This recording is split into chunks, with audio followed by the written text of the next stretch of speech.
Alors, on va passer à l'intervenant suivant, Jean-Luc Arousseau. Merci d'être là. Il est chez lui.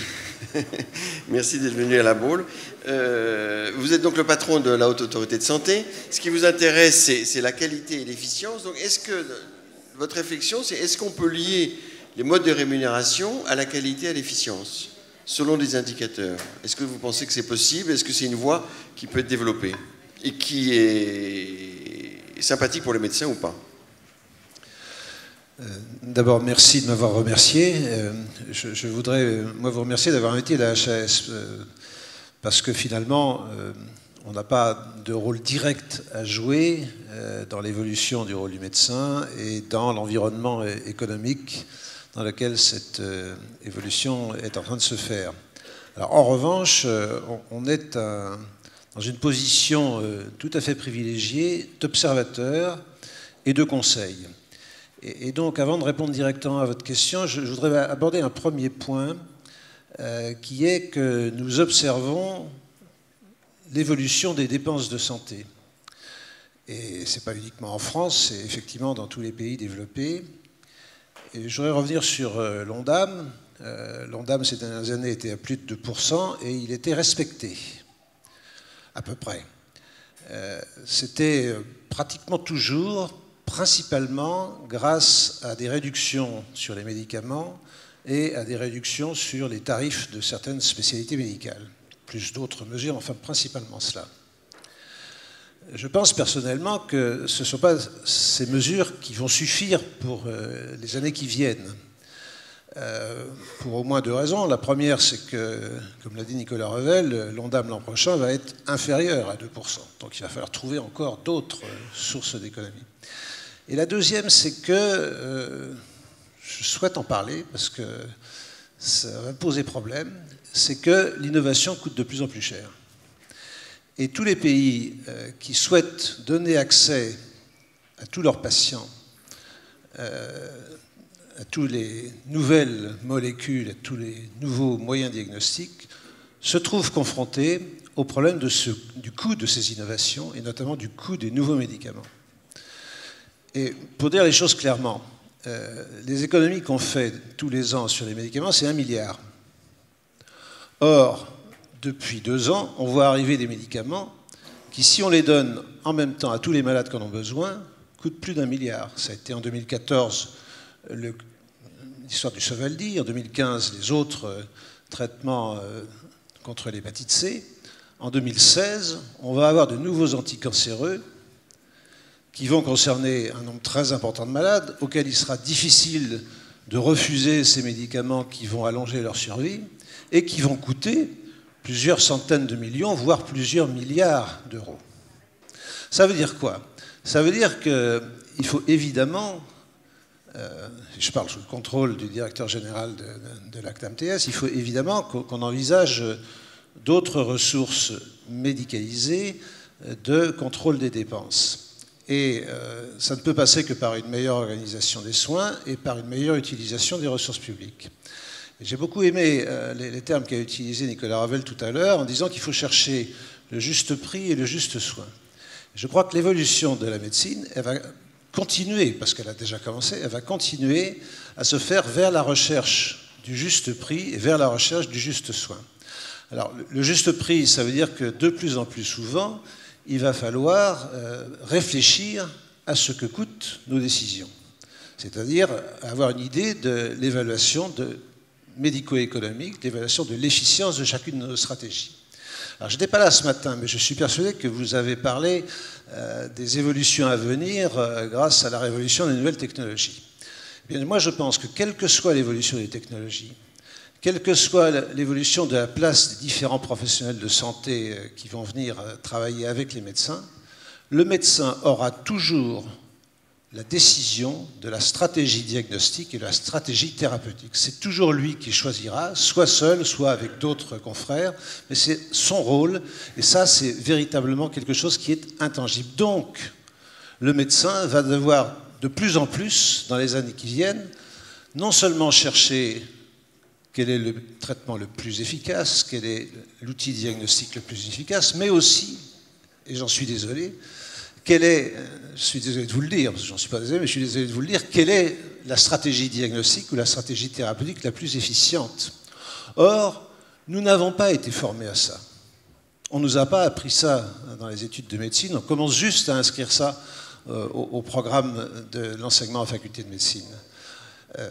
J'ajoute que les patients eux-mêmes n'y sont pas du tout prêts. Ils veulent le meilleur traitement et ils n'admettent pas qu'il puisse y avoir des restrictions pour des raisons financières. Donc il faut absolument que l'on comprenne que l'évaluation médico-économique, ce n'est pas une restriction. C'est d'aider à définir le juste prix et de choisir le traitement qui offre le même résultat pour un coût moindre. Alors, évidemment, ce n'est pas à vous de faire ça. C'est en partie à la Haute Autorité de Santé. Et d'ailleurs, la loi de santé, quand elle sera votée, gardera, je pense, un article qui confiera à la Haute Autorité de Santé la mission d'évaluer les stratégies diagnostiques et thérapeutiques les plus, non pas les plus efficaces, mais les plus efficientes. Voilà, moi je veux beaucoup insister là-dessus parce que c'est une évolution complète du métier de médecin. Alors le deuxième aspect, c'est le juste soin. Bon, je suis devant des médecins, mais quand même je vais dire qu'en France, comme dans d'autres pays, mais plus que dans d'autres pays, il y a un mésusage à la fois des actes médicaux et des produits de santé, des médicaments et des dispositifs médicaux, dans le sens de non seulement un excès d'usage, mais aussi un usage systématiquement le plus neuf et le plus cher. Et donc, il y a un effort considérable à faire pour définir le bon usage.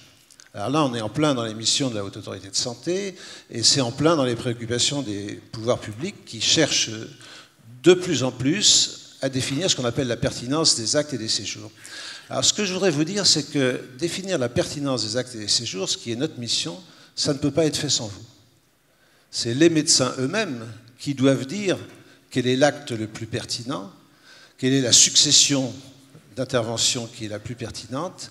Et donc, nous, ce que nous essayons de faire à la Haute Autorité de Santé, c'est de travailler avec vous pour définir la pertinence de ces actes. Et moi, je voudrais dire que les médecins sont de plus en plus conscients de cela, ils sont de plus en plus responsables. Et donc, je n'ai pas d'inquiétude sur cet aspect de la définition du bon usage des médicaments, mais aussi des stratégies diagnostiques. Voilà, excusez-moi, c'était important, avant de parler des rémunérations, de parler de ça. Alors, la deuxième évolution dont nous sommes, j'allais dire, les spectateurs et aussi un peu les acteurs en tant que conseillers, c'est l'évolution du métier de médecin. Alors, je vais redire sans doute ce qui a été dit par d'autres, mais il est clair que le métier de médecin évolue extrêmement vite parce que les connaissances médicales et le progrès technique évoluent extrêmement vite. Donc les médecins sont obligés de s'adapter, de modifier très rapidement leurs interventions. Cette évolution se fait aussi dans le domaine de l'information et ça change beaucoup la nature des rapports entre les médecins eux-mêmes, mais ça change beaucoup la nature des rapports entre les médecins et les patients. Les patients connaissent maintenant de plus en plus de choses grâce à Internet. Ils sont même acteurs de plus en plus de leur propre santé. Et le développement des objets connectés, soit gadgets, soit réellement utiles pour la santé des patients, est en train de tout changer. Donc le rapport malade-médecin change beaucoup. Ça veut dire que le médecin va avoir de plus en plus, et j'insiste beaucoup là-dessus, c'est son rôle, c'est véritablement ce pourquoi il a choisi ce métier, va avoir de plus en plus un rôle, on va dire, humain, de relation avec le patient, d'information, qui arrive en plus, il a toujours eu ce rôle, mais il est en train de changer à cause de la connaissance des patients et du fait qu'ils deviennent de plus en plus exigeants ou qu'ils contestent de plus en plus. Alors, ça entraîne quoi? Si on ajoute à cela le fait que les pathologies sont de plus en plus complexes, les malades, à cause de l'allongement de l'espérance de vie, ont de plus en plus de pathologies chroniques associées, donc ça fait intervenir de plus en plus de professionnels, ça veut dire qu'il faut que vous trouviez du temps, et la petite présentation que vous avez faite pour débuter cette session était très illustrative. Il faut trouver du temps pour ces fonctions majeures que sont la définition de la stratégie et la relation avec le patient. Et ça ne pourra pas se faire s'il n'y a pas un changement des modalités de travail qui commencent à exister. Alors moi, je ne veux pas entrer dans les querelles de réseaux, de maisons de santé, ces choses-là, mais je pense qu'il faut que les médecins travaillent de plus en plus ensemble. Et d'ailleurs, je crois que les jeunes médecins ont envie de travailler de plus en plus ensemble.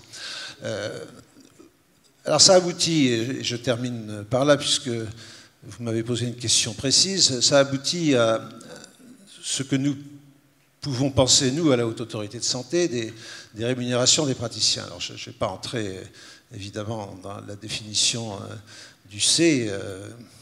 On verra bien après les élections et lors de la négociation conventionnelle. Mais il y a une chose qui est certaine, c'est qu'un C unique, quelle que soit la nature de la consultation, ça n'est pas logique. Il est clair qu'il y a des consultations qui ne prennent pas beaucoup de temps, il y a des consultations au contraire qui prennent beaucoup de temps et qui doivent être valorisées. Et juste pour vous donner un exemple, nous avions travaillé sur les thérapeutiques non médicamenteuses, notamment pour les facteurs de risque des maladies cardiovasculaires, où on constate qu'il est beaucoup plus facile de prescrire, même en premier recours, du Crestor, alors que, quelquefois, il faudrait donner des conseils pour l'activité physique. Oui, mais bon, ça prend du temps, ça. Et en plus, vous êtes jugé sur les actes et sur la rapidité des réponses. Donc voilà, il faut expliquer, et vous n'avez pas le temps d'expliquer. Donc moi, je pense vraiment que le C doit être variable selon la nature du travail. Alors par ailleurs, il y a un certain nombre de financements forfaitaires auxquels Nicolas Revel a fait allusion. Je n'insisterai pas sur le règlement arbitral puisqu'il concerne pour l'instant qu'une façon d'exercer la médecine, même si on peut imaginer que des efforts faits pour la structuration, pour l'amélioration du fonctionnement et en particulier du fonctionnement de regroupements professionnels pourraient être utiles en dehors des maisons de santé pluriprofessionnelles.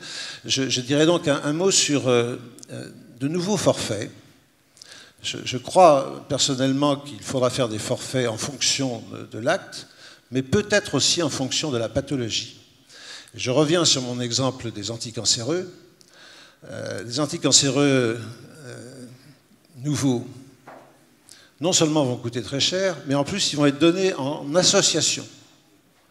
Donc ça va simplement pas être possible. On ne va pas pouvoir continuer à payer aux médicaments, à l'injection ou au comprimé. Il va bien falloir à un moment quelconque qu'on fasse ce qu'on dit déjà depuis plusieurs années, c'est-à-dire qu'on paye à la pathologie, au stade de la pathologie ou au parcours de soins. Et donc ça oblige à un effort de réflexion pour savoir qui fait quoi quand on paye à un stade de la pathologie. Et puis je termine par la ROSP. Bon, la ROSP a été mise en place sans la Haute Autorité de Santé. Ce n'est pas une blessure narcissique, mais je pense que c'est pas bien. Je pense que c'est pas bien. Je pense que la Haute Autorité de Santé travaille avec les professionnels pour définir un certain nombre d'actions qui permettent de trouver des indicateurs et d'améliorer des fonctions de prévention, de dépistage, de traitement, et aussi d'améliorer la qualité des soins. Donc voilà, si on croit à la ROSP, je pense qu'il faut que la Haute Autorité de Santé participe aux négociations, soit en amont, soit en aval, et donne son avis. Sinon, on aboutit à des indicateurs qui ne sont pas adaptés. Et vous avez dit tout à l'heure que la ROSP se développe bien. Bon, c'est quand même l'aspect organisationnel qui se développe le mieux. Hein, c'est l'informatisation des cabinets. D'autres thèmes marchent un peu moins bien. Et moi, je pense que s'ils marchent un peu moins bien, c'est qu'ils n'ont pas été bien choisis. Donc je crois qu'il faut, pour l'avenir, qu'on travaille ensemble. Alors, la ROSP a été mise en place récemment en France. Elle a fait suite au CAPI, mais elle a été mise en place assez longtemps après les paiements à la performance des pays anglo-saxons. Et alors ce qui est amusant, c'est que nous, on met en place la ROSP au moment où les pays anglo-saxons se posent des questions sur l'efficacité du paiement à la performance. Ça veut dire quoi ? Non, mais je ne reviens pas en arrière sur l'intérêt de la ROSP. Nous, on est pour améliorer la qualité des soins et on pense que les meilleurs soins seront aussi ceux qui permettront de faire des économies. Je ne remets pas ça en doute. Ce que je remets en doute, c'est le choix des indicateurs. Il faut faire très attention à choisir des indicateurs. Et puis aussi, et là je pense que j'enfonce une porte ouverte, pour que des indicateurs marchent, il faut qu'ils soient simples et il faut qu'ils soient d'un recueil facile. Et il faut que les médecins soient équipés pour recueillir ces indicateurs. Merci, Monsieur Aousso. Juste, j'avais une phrase à dire, parce que c'est pour dire que la HAS est à vos côtés. La HAS, elle est là pour aider les professionnels, les médecins, s'ils ont des indicateurs à remplir, pour les aider. Et on travaille là-dessus. On travaille sur, dans le cadre d'ailleurs du DMP, on travaille sur des jeux de données très simples qui permettent d'aider les patients à recueillir les données. Voilà. Oui, merci Jean-Luc. Est-ce que, Nicolas Renvel, est-ce que vous allez faire travailler la HAS ou pas alors? Alors, le président de la HAS, c'est que oui, donc on va évidemment travailler et réfléchir avec eux, et pas qu'avec eux, sur comment améliorer la ROSP, sur la base d'un bilan que je trouve un peu sévère, parce que les indicateurs cliniques sur lesquels nous n'avons pas des résultats, je dirais, probants, et je les ai cités tout à l'heure, je ne suis pas sûr qu'ils étaient forcément mal choisis. Sur le dépistage du cancer, je pense que nos indicateurs étaient plutôt pertinents. Il se trouve que c'est compliqué. Voilà. De même que sur la vaccination, c'est compliqué. Je ne suis pas sûr que la HAS nous proposera de les supprimer. On verra. Voilà, enfin, vous engagez à travailler avec la HAS, c'est bien. Absolument. Et quant aux Anglais, c'est vrai qu'ils ont massivement investi sur la rémunération à la performance. Ils ont un peu réduit le montant en le rebasculant sur la capitation. Mais leur dispositif aujourd'hui, c'est à peu près quand même 150 indicateurs. 150 indicateurs. Ils sont anglais. Et ça reste aujourd'hui une réalité. Merci. Alors, un seul commentaire aux questions. Je vais aller très vite parce que je sais qu'on est en retard. Par rapport à la ROSP, moi je ne pense pas que ce soit les indicateurs.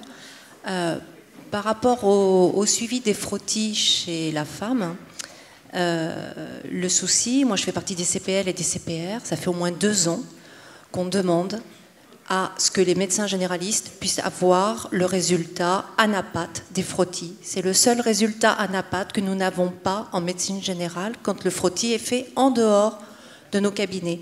Donc on ne peut pas, nous, quand la femme vient à notre cabinet et qu'on dit « Depuis quand date votre frottis ?» Mais c'est pas vous qui le faites, c'est la sage-femme ou le gynéco. Très bien, ça ne nous pose pas de problème. Le problème, c'est qu'on n'est pas sûr qu'elle le fasse parce qu'on n'a pas le résultat. On fait une fibroscopie, on a le résultat ANAPAT. Vous faites opérer, vous avez le résultat ANAPAT. Le seul résultat ANAPAT qu'on n'a pas, c'est le frottis. Moi, je fais partie des CPL et CPR. On en a parlé. Il devait y avoir des courriers faits auprès des professionnels gynéco, des sages-femmes et tout ça. Ça n'est pas fait. C'est une mesure qui coûte rien et qui peut rapporter gros pour que le ROSP soit meilleur. D'accord. C'est noté. Merci. Et j'espère que le DMP pourra être une partie de la solution.